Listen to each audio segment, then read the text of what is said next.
بسم اللہ الرحمن الرحیم نحمدہ ونصلی علی رسولہ الکریم اما بعد۔ پروگرام آپ کے مسائل اور ان کے حل میں ایک دفعہ پھر آپ حضرات کے سامنے حاضری ہوئی ہے۔ یہ محمد خلیل نے رحیم یارخان سے سوال پوچھا ہے۔ سوال یہ ہے کہ مرد سونے کی انگوٹھی پہن سکتا ہے یا نہیں، اور چاندی کی انگوٹھی کا کیا حکم ہے؟ اگر چاندی کی پہن سکتا ہے تو کتنا وزن کی چاندی پہنے؟ دیکھیں، مرد کے لیے زیور کا استعمال کرنا شرعاً جائز نہیں ہے۔ مرد سونا استعمال نہیں کر سکتا۔ حدیث مبارکہ میں اس کی ممانعت آئی ہے۔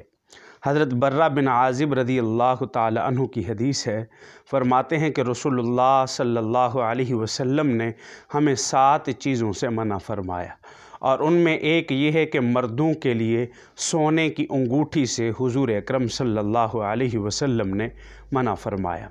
اور اسی طریقے سے ایک دوسری حدیث میں آتا ہے کہ حضرت عبداللہ بن بریدہ رضی اللہ تعالی عنہ سے روایت ہے، فرماتے ہیں کہ رسول اللہ صلی اللہ علیہ وہ اپنے والد سے روایت کرتے ہیں کہ وہ آپ صلی اللہ علیہ وسلم کی مجلس میں موجود تھے کہ ایک شخص آیا تو اس نے پیتل کی انگوٹھی پہنی ہوئی تھی۔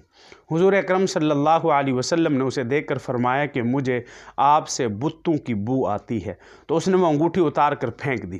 پھر دوبارہ فرمایا کہ ایک شخص حضور کی مجلس میں آیا تو اس نے لوہے کی انگوٹھی پہنی ہوئی تھی۔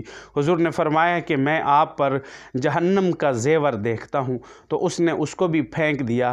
تو پھر اسی شخص نے پوچھا کہ یا رسول اللہ میں کون سی انگوٹھی پہنوں؟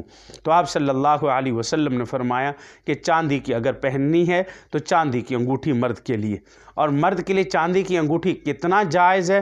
اس کے لیے وزن جو ہے وہ تقریباً حضور نے فرمایا کہ 1 مثقال سے کم ہو، اور 1 مثقال کا وزن تقریباً 4 ماشے بنتا ہے، اور 4 گرام کے اندر اگر ہو تو گرام کے اندر تقریباً یہ 4 ماشے ہوگا، اور 4 ماشے فرمایا، یہ 4 ماشے تک انگوٹھی پہن سکتے ہیں، اور اس سے زیادہ وزن کی انگوٹھی نہ پہنی جائے، اس سے اجتناب کیا جائے۔ مرد کے لیے سونے کی انگوٹھی پہننا، سونے کا لاکٹ پہننا، اور اسی طریقے سے فرمایا کہ سونے کا کوئی اور زیور استعمال کرنا، یہ مرد کے لیے جائز نہیں ہے، بلکہ مرد کے لیے صرف انگوٹھی کی اجازت ہے، اور وہ انگوٹھی بھی صرف چاندی کی، اور اس کا بھی ایک خاص وزن ہے۔ اس سے زائد کے زیادہ 4 5 انگوٹھیاں پہننا یہ جائز نہیں ہے، اس سے اجتناب کیا جائے۔ وما علینا الا البلاغ۔